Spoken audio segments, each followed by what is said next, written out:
Tahukah Anda, bahwa ini adalah poin nomor 1 dalam pekabaran seruan tengah malam sesungguhnya, yang diberikan pada tahun 1844?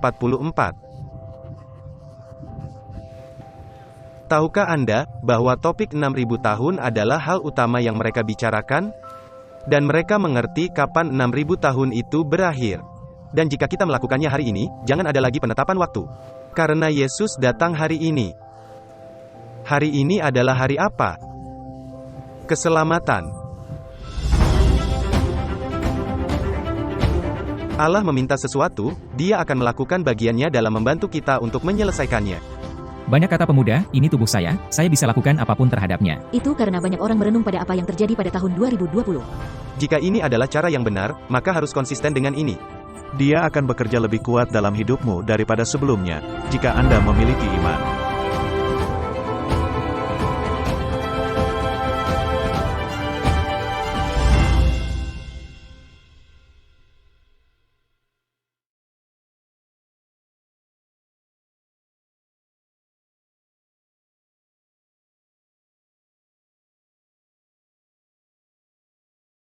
Mari, kita melanjutkan pembahasan kita tentang 6.000 tahun. Dan kita, menyelidiki bagian yang telah dibahas oleh beberapa orang.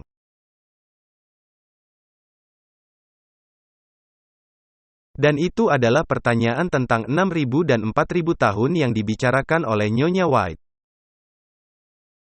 Dan bagaimana seharusnya kita menggunakan kutipan-kutipan ini, dan apa artinya? Apakah kutipan-kutipan itu memiliki arti yang sama seperti yang dikatakan banyak orang? Nah, sebelum kita mulai, mari kita mulai dengan doa untuk topik yang sangat sensitif ini. Bapa Surgawi kami mohon agar Engkau berada di tempat ini saat ini, ketika kami melanjutkan untuk membahas pertanyaan yang sangat penting ini, yang telah muncul di antara umat-Mu. Kami memohon agar kebenaran-Mu dibuat jelas. Agar mudah dipahami, tidak ada yang rumit, tetapi agar kami dapat melihat keindahan dalam kebenaran-Mu. Kami berterima kasih atas hal ini, di dalam nama Yesus kami berdoa, amin. Jadi pertama-tama, kita akan mulai dengan beberapa kutipan tentang 4.000 tahun. Yang ini dari buku Confrontation, halaman 32. Kristus di padang gurun pencobaan, berdiri dalam posisi Adam untuk menghadapi ujian yang gagal ditanggungnya. Di sini Kristus menang atas nama orang berdosa, berapa lama? 4.000 tahun, setelah, kapan? Setelah Adam memalingkan wajahnya dari terang rumahnya. Jadi, kapan Adam memalingkan wajahnya dari terang rumahnya? Saat ia mengalami kejatuhan, bukan? Jadi kita memiliki titik awal di sini, yaitu kejatuhan Adam, sampai kapan? Kapan Kristus berada di padang gurun? Tahun berapa? Tahun 27 Masehi. Jadi kita mendapatkan waktu, saat kejatuhan Adam hingga tahun 27 Masehi. Dan dia mengatakan bahwa ini adalah 4.000 tahun. Ingatlah hal ini. Sekarang, kita akan membuka satu halaman sebelumnya. Anak Allah telah merendahkan dirinya dan mengambil sifat manusia setelah umat manusia mengembara selama 4.000 tahun dari Eden. Kapankah Kristus menjelma menjadi manusia? Tahun berapa? Tahun 4 sebelum Masehi, saat Yesus dilahirkan. Jadi, sekarang kita menemukan adanya perbedaan di sini. Apakah kalian melihatnya? Jadi, ada 4.000 tahun dari kejatuhan ke tahun 4 sebelum Masehi. Dan ada 4.000 tahun dari kejatuhan Adam ke tahun 27 Masehi. Mari kita lanjutkan. Setan telah berhasil dengan baik dalam menipu para malaikat Allah, jadi kapan para malaikat Allah tertipu? Apakah pada saat kejatuhan Adam atau sebelumnya? Sebelum kejatuhan Adam. Dan dalam menghancurkan Adam yang mulia, bahwa dia, setan, pikir dia akan berhasil mengalahkan Kristus dalam kehinaan. Ia memandang dengan rasa puas atas hasil dari pencobaannya. Dan bertambahnya dosa yang terus-menerus melanggar hukum Allah selama lebih dari 4.000 tahun. Jadi sekarang kita mendapatkan lebih dari 4.000 tahun yang sedang berlangsung. Jadi, mari kita lihat yang berikutnya. Omong-omong, ini semua berasal dari buku yang sama. Buku Confrontation, halaman 45. Juru selamat dunia tidak memiliki kontroversi dengan iblis, yang diusir dari surga karena ia tidak lagi layak mendapat tempat di sana. Dia yang dapat mempengaruhi malaikat-malaikat Allah untuk melawan penguasa tertinggi mereka dan melawan anak Allah, panglima yang mereka cintai, dan mendapatkan simpati mereka untuk dirinya sendiri. Dia mampu melakukan penipuan apapun. 4.000 tahun dia telah berperang melawan pemerintah Allah dan tidak kehilangan keahlian atau kekuatannya untuk mencobai atau menipu. Jadi, sekarang kutipan yang satu ini mengatakan bahwa sudah 4.000 tahun sejak ketika ia memberontak, ketika pemberontakan itu terjadi di surga. Mari kita lanjutkan. Saya ingin memberikan Anda konteks yang luas. Karena tidak adil bagi saya, jika saya hanya memberikan Anda satu kutipan. Karena Anda harus mengambil kesimpulan sendiri, di sini sedikit dan di sana sedikit. Di tepi sungai Yordan, suara dari surga, yang disertai dengan manifestasi dari kemuliaan yang luar biasa, menyatakan Kristus sebagai anak dari yang kekal. Iblis, secara pribadi akan bertemu dengan kepala kerajaan yang akan digulingkannya. Jika ia gagal, ia tahu bahwa ia telah tersesat. Oleh karena itu, kekuatan godaannya sesuai dengan besarnya sasaran yang akan hilang atau diperolehnya. Selama 4.000 tahun, sejak pernyataan yang disampaikan kepada Adam, bahwa keturunan perempuan itu akan meremukkan kepala ular, dia telah merencanakan cara menyerangnya. Jadi, saya tidak tahu apakah Anda memahami, bahwa Anda dapat melihat sebuah pola di sini. Tapi referensi 4.000 tahun ini, setidaknya menurut saya, tampak seperti istilah umum. Seumpama, ketika kita bisa mengatakan bahwa kekecewaan besar terjadi lebih dari 150 tahun yang lalu. Apakah memang 150 tahun dari sekarang ke waktu kekecewaan itu terjadi? Sudah berapa lama? Sudah 179 tahun. Tapi kita menggunakan istilah umum ini, karena maksudnya bukan untuk menentukan tanggal di sini. Maksudnya, adalah bahwa selama 4.000 tahun, setan telah merencanakan serangannya. Dia memberikan penekanan pada pernyataan ini. Sekarang mari kita buka Desire of Ages, halaman 48. Kisah tentang Bethlehem. Kapan itu terjadi? Kelahiran Yesus, yang terjadi pada tahun 4 sebelum Masehi. Mari kita loncat ke bagian yang ditandai. Tetapi Yesus menjadi manusia, ketika umat manusia telah dilemahkan oleh dosa selama 4.000 tahun. Satu lagi, Desire of Ages, halaman 117. Tidak demikian halnya dengan Yesus ketika ia memasuki padang gurun untuk menghadapi iblis. Selama 4.000 tahun, umat manusia telah mengalami penurunan kekuatan fisik dan kekuatan mental. Dalam nilai moral, dan Kristus memikul ke atas dirinya kelemahan-kelemahan kemanusiaan yang merosot. Hanya dengan cara demikianlah ia dapat menyelamatkan manusia dari kedalaman yang paling dalam dari kemerosotannya. Jadi, dalam buku yang sama, dalam buku Desire of Ages, kita mendapatkan 4.000 tahun ke waktu kelahirannya. Dan kemudian kita mendapatkan 4.000 tahun ke waktu beberapa peristiwa yang berbeda, ke beberapa tempat peristiwa. Apakah Anda memahaminya? Apakah Anda sudah memahami maksud yang mau saya sampaikan di sini? Sekarang, kita akan melihat kutipan tentang 6.000 tahun. Dan itu akan membuat kita lebih mengerti mengenai semua pembahasan ini.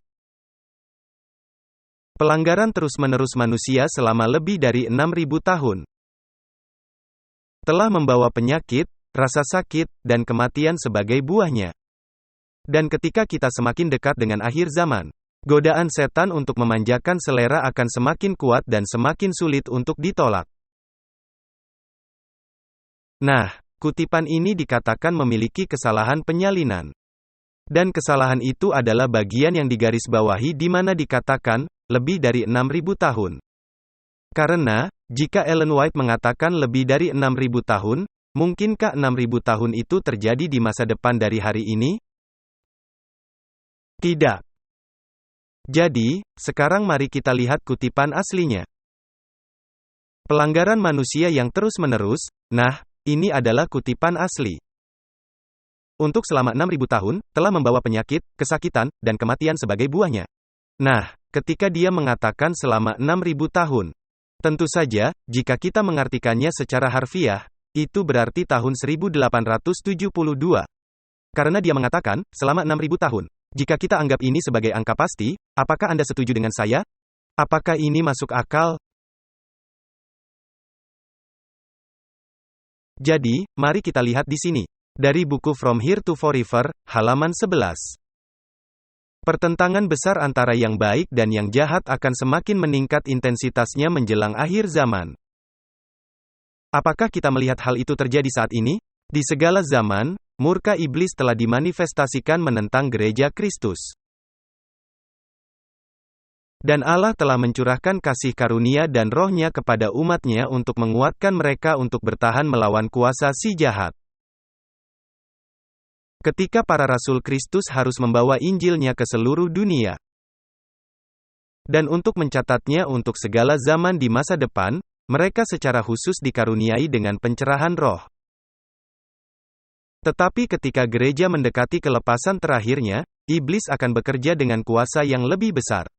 Karena iblis telah turun kepadamu, dalam geramnya yang dahsyat, karena ia tahu, apa? Bahwa waktunya sudah singkat. Pekerjaan iblis, akan disertai rupa-rupa perbuatan ajaib, tanda-tanda dan mujizat-mujizat palsu. Nah, apa yang dikatakannya? Untuk berapa lama? Untuk selama 6.000 tahun, yang mendalangi itu terjadi. Jadi, ketika dia mengatakan hal ini, sekarang ada sesuatu yang harus kita ambil dalam konteks di sini. Artinya, bahasa Inggris yang kita gunakan saat ini bukanlah bahasa Inggris yang dia gunakan setiap saat. Jadi, kita telah mengubah arti kata-kata yang berbeda. Dia menggunakan, sekarang jika dalam mempelajari tulisan-tulisan Ellen White, akan lebih baik jika kita membuka dan membaca kamus Noah Webster tahun 1828. Anda bisa mendapatkannya secara online, ada juga di aplikasi Ellen White.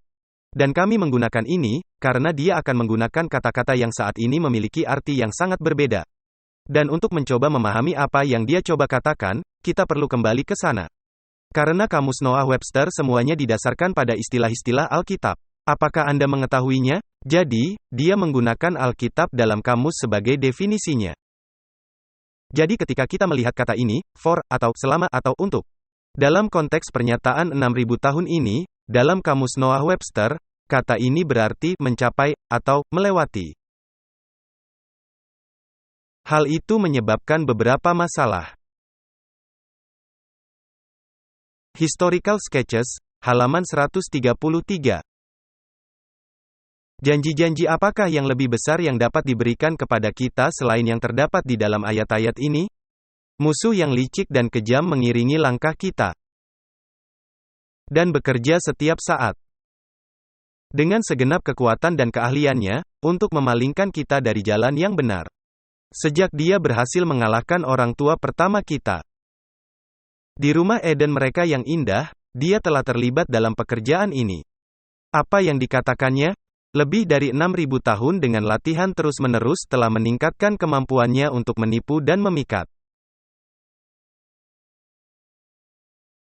Ini adalah dari waktu kejatuhan Adam dan dia mengatakan, lebih dari 6.000 tahun. Bukankah itu membuat Anda sedikit bingung?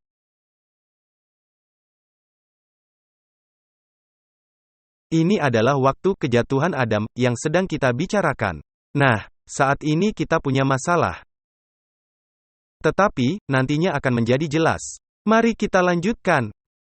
The Story of Jesus, halaman 183. Hari kedatangan Kristus adalah hari kebinasaan hanya bagi orang yang jahat. Hari itu adalah hari penebusan, bukan hanya bagi umat Allah tetapi juga bagi bumi. Allah menciptakan bumi untuk menjadi rumah bagi manusia. Di sini Adam tinggal di taman kebahagiaan. Yang telah diperindah oleh Sang Pencipta, meskipun dosa telah merusak karya Allah. Namun umat manusia tidak ditinggalkan oleh Sang Pencipta, dan tujuannya bagi bumi tidak dikesampingkan. Ke bumi ini para malaikat telah datang dengan membawa kabar penebusan. Dan bukit-bukit serta lembah-lembahnya telah menggemakan nyanyian sukacita.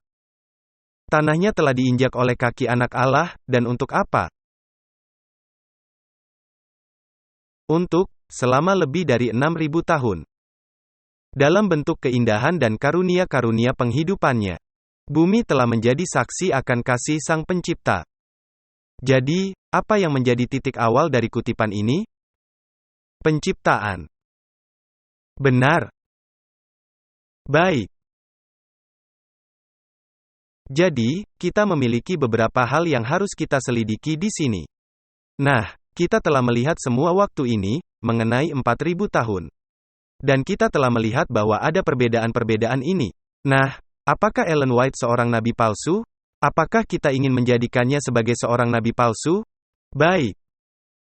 Ellen White tidak salah, kita akan melihat perbedaan besar dalam terminologi yang ia gunakan. Tetapi mari kita lihat ini.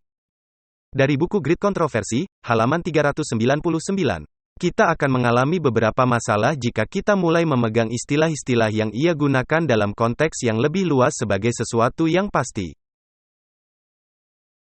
Perlambangan-perlambangan ini digenapi, tidak hanya dalam hal peristiwa, tetapi juga dalam hal waktu. Pada hari ke-14 di bulan pertama dalam kalender Yahudi, hari dan bulan yang sama di mana selama berapa lama?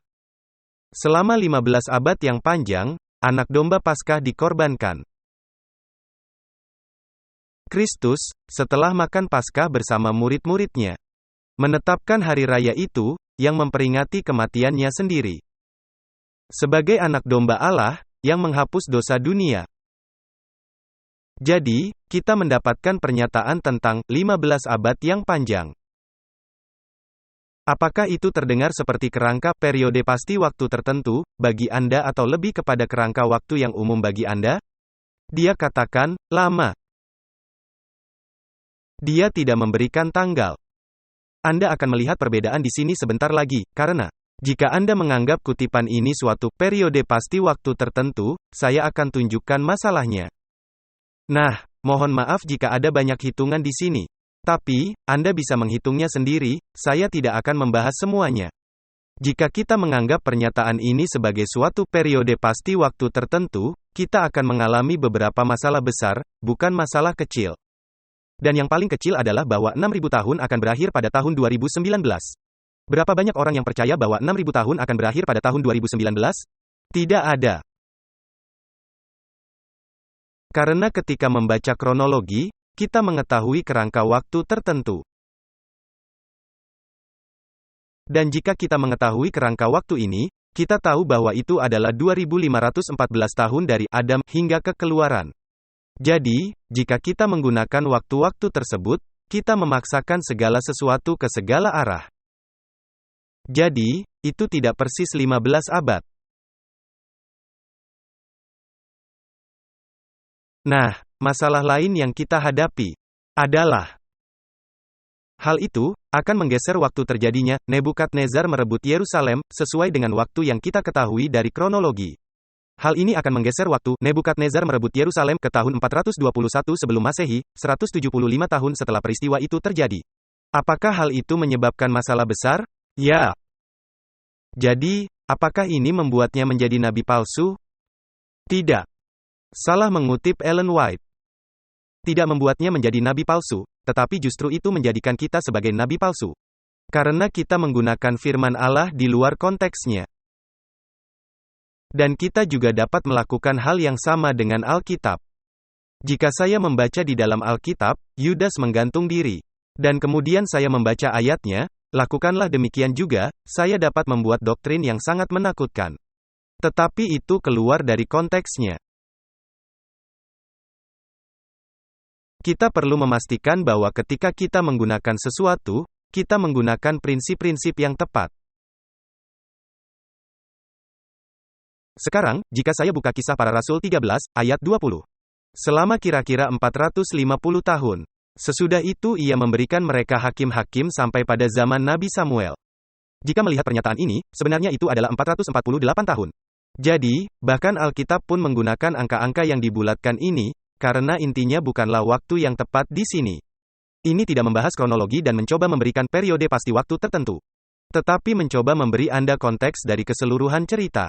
Ini sama, seperti ketika kita mengatakan, ini setahun yang lalu, 5 tahun yang lalu, inilah yang terjadi pada saya. Saya telah bekerja di Amazing Discoveries selama 10 tahun, tapi itu tidak sepenuhnya 100% akurat. Jadi, kita harus berhati-hati saat menggunakan ini. Nah, apakah Anda ingin melihat seperti apa ketika Ellen White mengatakan sesuatu yang pasti tepat? 42 bulan adalah sama dengan 1 masa dan 2 masa dan setengah masa. 3,5 tahun atau 1260 hari dalam Daniel 7, mulai tahun 538 Masehi dan diakhiri pada tahun 1798. Apakah ada kata-kata yang terlewatkan di sini? Dia tidak melewatkan satu kata pun. Ini sangat jelas.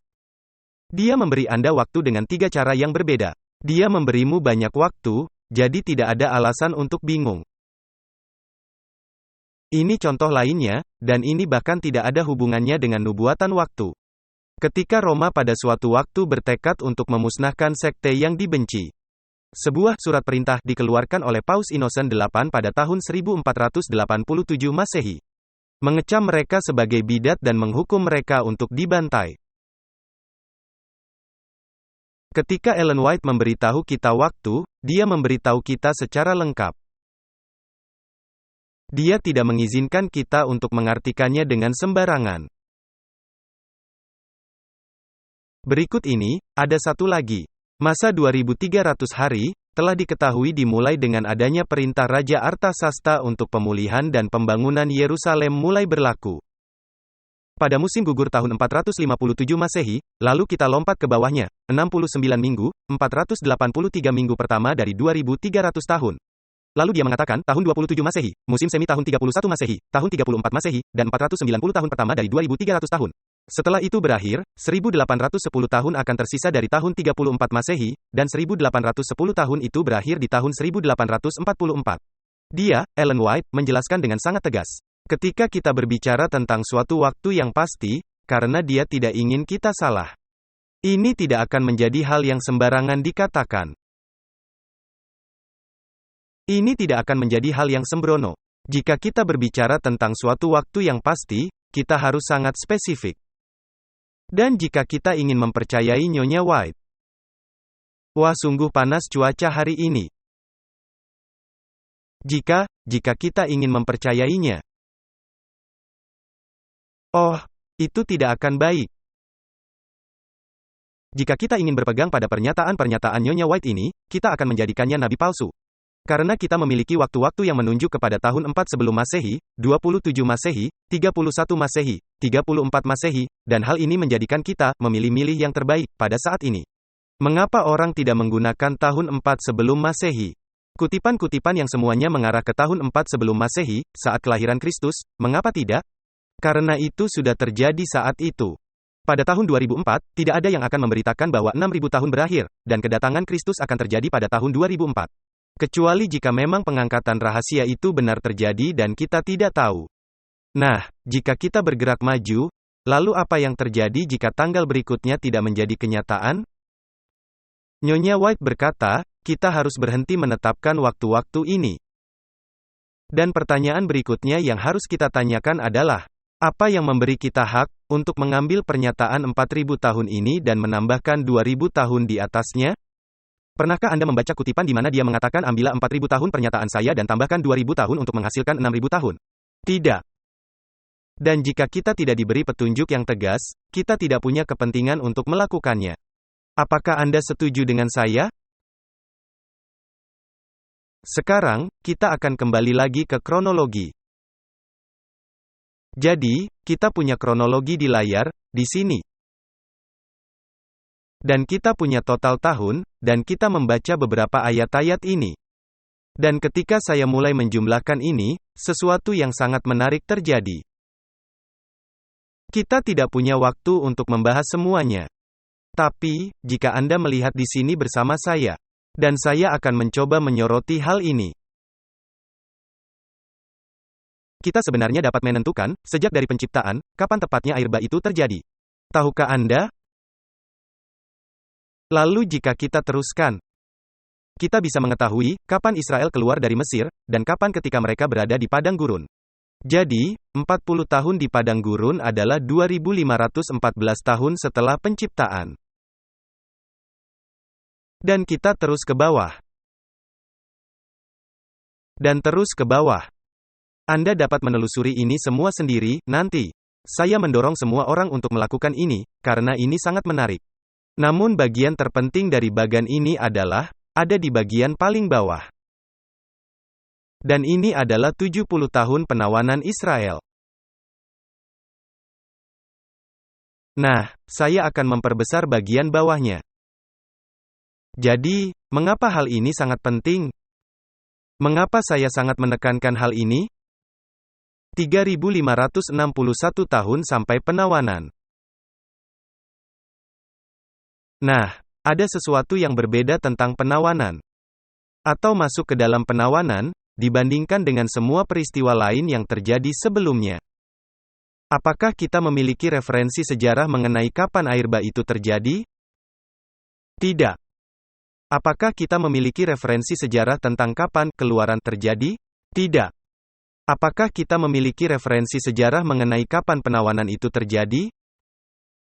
Ada, kita punya. Dan disinilah yang menjadikannya menarik. Apakah Alkitab berbohong?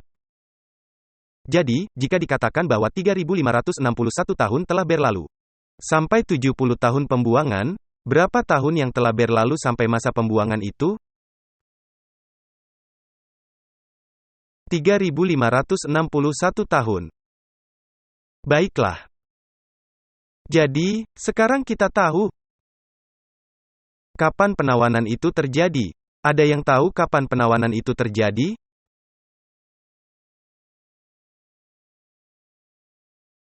Jadi kita tahu bahwa penawanan terjadi, dimulai pada tahun 596 sebelum Masehi, dan disinilah semuanya mulai menyatu.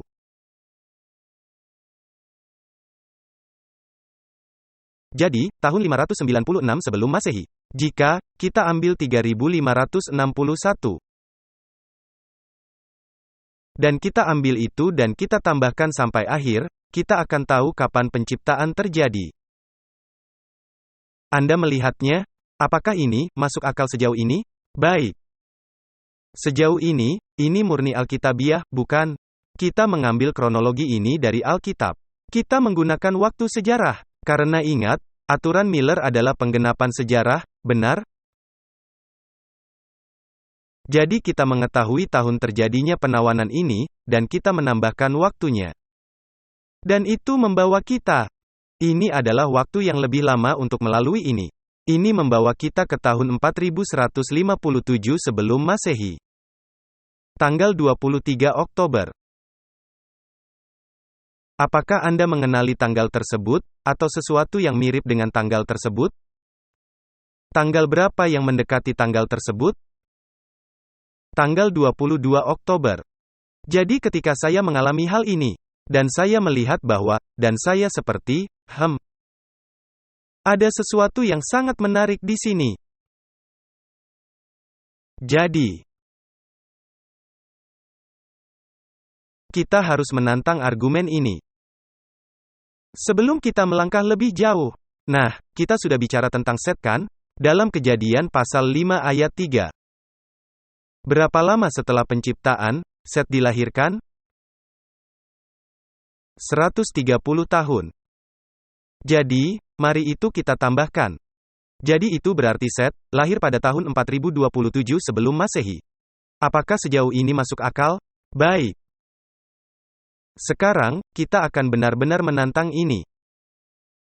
Jika kita menggunakan tahun 4 sebelum Masehi sebagai kegenapan 4000 tahun, dan kita mundurkan. Itu berarti kejatuhan Adam terjadi pada tahun 4004 sebelum Masehi, yang berarti Set lahir di Taman Eden. Apakah itu yang dikatakan Alkitab? Tidak. Tidak, Set lahir setelah kejatuhan Adam. Jadi, apakah ada masalah dengan menyimpulkan kegenapan 4000 tahun yang dimulai dari tahun 4 sebelum Masehi? Tentu saja, kalau tidak, maka kita katakan Alkitab itu berbohong. Bagaimana, jika kita mengambil tahun 27 Masehi? Kita bahkan, menjadi lebih jauh lagi. Jadi, apakah Anda melihat ada masalah di sini? Nah,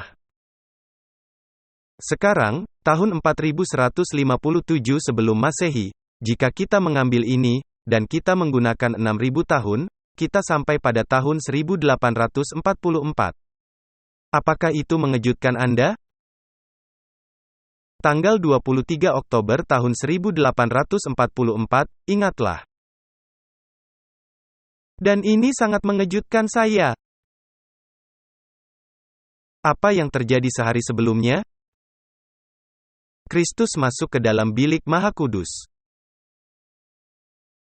Apa yang kita katakan, sekali lagi, di hari apakah kita hidup saat ini? Hari pendamaian? Apakah hari pendamaian sedang berlaku? Jadi, kita sedang berada di hari apa? Tanggal 22 Oktober. Benar. Karena tanggal 22 Oktober itu, dikatakan, periode waktu tertentunya apa? Tidak ada lagi.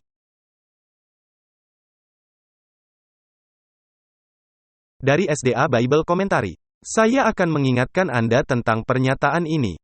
Kali ini, yang dinyatakan malaikat dengan seruan yang sungguh-sungguh, bukanlah akhir dari sejarah dunia ini. Sekarang, apakah Anda mengerti? Bukan juga akhir masa percobaan, karena kita masih di sini. Tapi apa? Waktu nubuatan. Jika kita menghitung 6000 tahun, itu adalah waktu nubuatan. Dan dikatakan di bagian bawah, perhitungan terpanjang. Apakah disebutkan 6000 adalah waktu yang terpanjang? Mencapai musim gugur tahun 1844. Sekarang, apakah Anda mengerti apa yang dia coba katakan di sini? Dia berkata, bahwa Miller menemukan kronologi, dan itu adalah nubuatan. Dan perhitungan terpanjang mencapai tahun 1844. Tapi itu bukanlah akhir dari sejarah dunia. Itu hanyalah akhir dari sebuah masa nubuatan. Dan kita berada dalam waktu yang tertunda dari perumpamaan tentang 10 gadis. Kita berada di hari pendamaian. Apakah Anda melihat betapa pentingnya hari pendamaian ini, saat penghakimannya, pekabaran malaikat pertama ini? Apakah Anda melihat hubungannya di sini?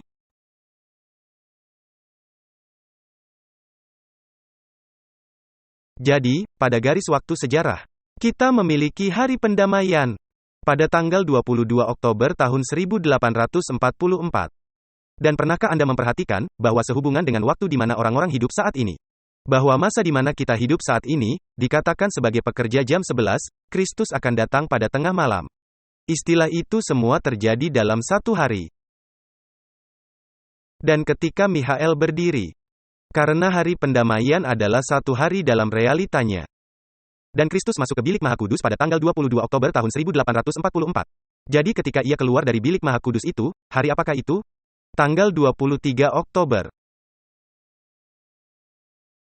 Kita sedang hidup di penggenapan hari pendamaian.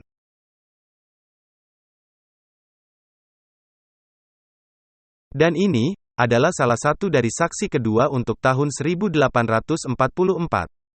Kita membutuhkan lebih dari satu saksi, karena dengan 2 atau 3 saksi, sesuatu dapat ditegakkan. Tahukah Anda bahwa ini adalah poin nomor 1? Dalam pekabaran seruan tengah malam yang benar yang diberikan pada tahun 1844, tahukah Anda bahwa topik 6000 tahun ini adalah hal utama yang mereka bicarakan? Dan mereka mengerti kapan 6000 tahun itu berakhir. Dan jika kita melakukannya hari ini, jangan ada lagi penetapan waktu, karena Yesus datang hari ini. Hari ini adalah hari apa? Keselamatan. Secara harfiah. Izinkan saya membacakan kutipan singkat ini. Mengurangi dari 6000 tahun, sisanya adalah 1843 dan sebagian kecil. Oleh karena itu, periode ini akan berakhir pada tahun 1844 Masehi. Ketika saya membacanya, saya sangat tercengang. Karena kita terus berputar. Menetapkan tanggal baru. Mengubah waktu. Dan Yesus telah mencoba untuk mengatakan kepada kita, "Aku menunggumu." Satu-satunya hal yang menghalangi kedatangan Kristus adalah kita sendiri. Karena kita tidak siap, karena kita tidak hidup dalam pengetahuan, sedang berada di manakah Kristus saat ini. Kita harus sedang melakukan pekerjaan Bapa kita, amin. Kita berada dalam waktu yang tertunda, kita berada dalam waktu yang dipinjamkan. Pada tahun 1844, apakah pekabarannya? Aku ingin datang menjemputmu. Ini adalah kebenaran yang luar biasa yang telah kita abaikan. Pekabaran seruan tengah malam ini akan menutup semua angin doktrin yang ada jika kita sungguh-sungguh mengabarkannya. Semua orang yang hadir di sini harus mencari dan membaca buku Seruan Tengah Malam yang sebenarnya dari Samuel Snow. Ada 5 poin. Seruan Tengah Malam yang sebenarnya. Jika Anda mencari referensi ini, TRMC, volume 1, maka Anda akan mendapatkannya. Dan Anda akan melihat hal-hal menakjubkan yang mereka kabarkan. Dan Ellen White berkata, bahwa pada tahun 1842 hingga 1844, ada lebih banyak kebenaran daripada masa sebelumnya di sepanjang sejarah.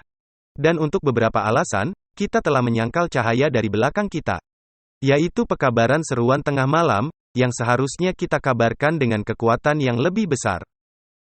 6.000 tahun ini tidak mengatakan kapan Kristus datang. Tetapi hal ini memberitahukan kepada kita kapan hari pendamaian itu dimulai. Dalam realitanya, berapa lamakah hari itu? 1 hari. Sungguh sabar sekali Allah itu terhadap kita. Dia bisa saja melakukan 1 hari untuk menyamakannya. Tapi Tuhan memutuskan untuk menundanya, karena Dia tahu bahwa kita sedang tertidur. Karena Dia tidak ingin menghakimi siapapun dari kita yang tidak siap. Gerejanya tidak siap. Dia akan memanggil gadis-gadis di luar sana jika Dia datang saat ini.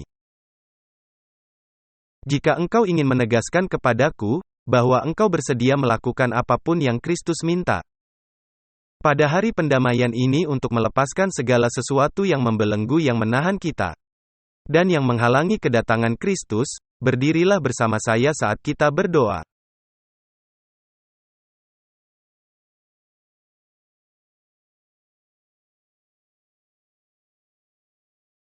Bapa Surgawi kami, kami datang kepadamu sekarang dan kami tahu bahwa Engkau ingin datang dan membawa kami pulang. Kami tahu bahwa Engkau telah menunggu kami untuk siap. Bahwa Engkau sedang mengetuk pintu hati kami dan apa yang harus kami lakukan adalah membukanya. Kami berdoa agar kami tidak membuatmu menunda lagi. Tapi kami akan melakukan pekerjaan Bapa kami, untuk menyampaikan pekabaran yang telah Engkau berikan pada umat-Mu yang sisa. Kami berusaha mengetahui waktu, karena kami tidak memiliki iman untuk tetap setia. Karena jika Engkau akan datang 10 tahun atau 20 tahun lagi, maka kami akan menjalani hidup secara berbeda. Tapi keselamatan itu adalah hari ini. Engkau sedang datang untuk menjemput kami saat ini. Tuhan, tolonglah kami dan bimbinglah kami saat kami belajar. Bantulah semua orang di sini untuk belajar sendiri dan benar-benar membuktikan hal-hal yang mereka dengar. Dan dengan cara itu kami akan kembali ke dasar-dasar yang telah Engkau letakkan di awal pekerjaan besar-Mu bagi gereja Advent. Dan bahwa kami akan melakukan tugas kami, untuk memberitakan pekabaran 3 malaikat secara keseluruhan. Besertalah dengan semua umat-Mu di sini dan selama sepanjang hari Sabat ini. Kami memohon doa ini, dalam nama Yesus, amin.